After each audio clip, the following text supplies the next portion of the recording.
ते अली अकबर जवानी दी खैर होवे वादे असगर दे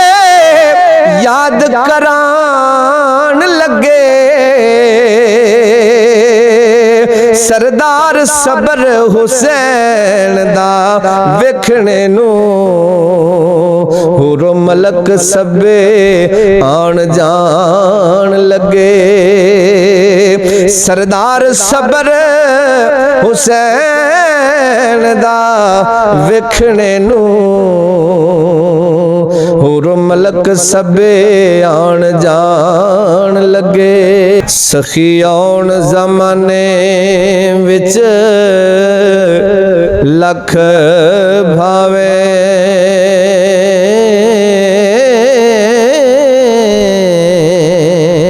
ते आउणा नहीं कोई मुर्तज़ा पीर वर्गा वेंदे रैन दरिया सब हशर तोड़ी ते होना नहीं कोई कौसर दे नीर वर्गा ते इसमत नहीं कोई चादरे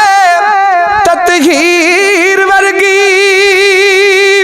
ते जुल्म नहीं कोई हुर्मत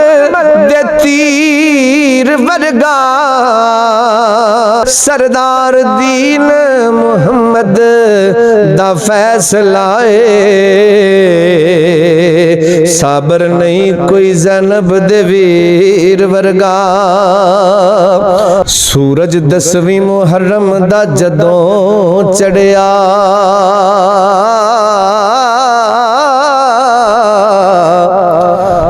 सैयद सखी हुसैन फरमान लगे उठो काफले वाले ओ पढ़ो कलमा बेड़े कंडे फिरदौस दे आन लगे ते अली अकबर जवानी दी खैर होवे वादे असगर दे याद करान लगे सरदार सबर हुसैन दा वेखने नू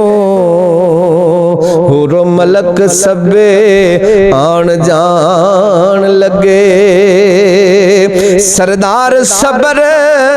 हुसैन दा वेखने नू